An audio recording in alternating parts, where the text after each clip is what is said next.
So you can cut the hose with a knife, a pocket knife, a utility knife, the knife blade on a multi-tool like this Leatherman Wave, or you can use a hose cutter. If the hose is being difficult, you can use a ratcheting hose cutter. The brand name for the clamps is Oetiker, hence people call them Oetiker clamps. This is a double ear clamp. Here is a single ear clamp. You can get the crimping tools from Oetiker. Oetiker pliers. Or you can use a nipper, like this one available from Knipex, or this one from Vice Grip.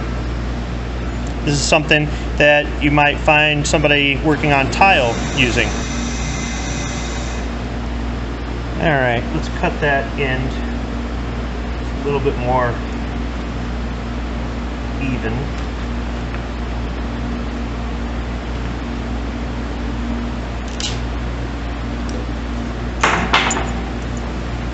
Slide 2 double ear clamps. You can get a double ear or a single ear. I prefer double ear clamps. Put in the hose barb. If it was a tight fit, you could put something like dish soap on it to help slide it in there. I'm going to run the clamp right up to the base of the hose barb.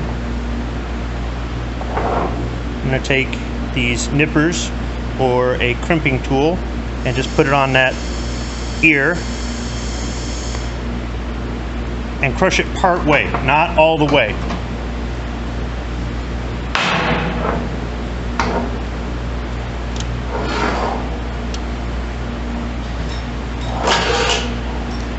Moving around to the other side, I'll repeat the process. It's going to be a little bit more difficult because crimping it over there stretched this out. That's why you don't want to crimp it all the way. You'll actually stretch this to the point where you can't get the nippers on it. I'll go ahead and crimp it. I'll go back to the other side.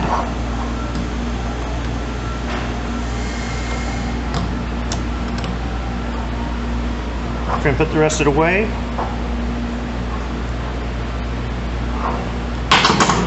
I'm going to take the next clamp, put it directly underneath, and I'm going to offset the ears so that they're perpendicular. That way, if this isn't on tight enough, this will be, and it's exerting pressure in different places between the hose and the barb, instead of just putting it all in one area. That's why I like using 2 clamps as opposed to 1, and that's why I like using a double ear clamp as opposed to a single ear clamp. So once again, I'm just going to crimp it part way. Go to the other side.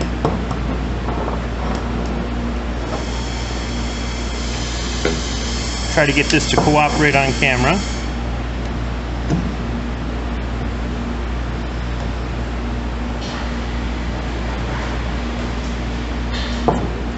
Go ahead and crimp it. Go back.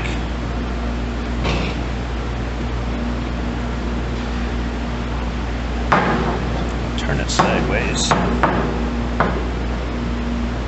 And crimp that. And there you go.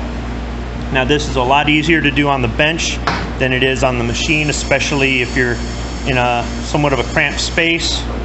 So whenever possible, if you can prefab these things before you take them out on the floor and install them, I recommend it. Alright, I've mounted it in a vise because if I try to remove these with this not attached to anything, it's just going to flop all over the place. It's going to be a lot more difficult. There's 2 different ways that I found to do this.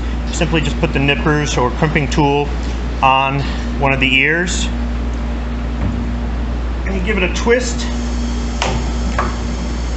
and take the whole thing off, or put it on there, use a rocking motion back and forth. This works out in tight spaces until it breaks. So once again, twist it and remove it.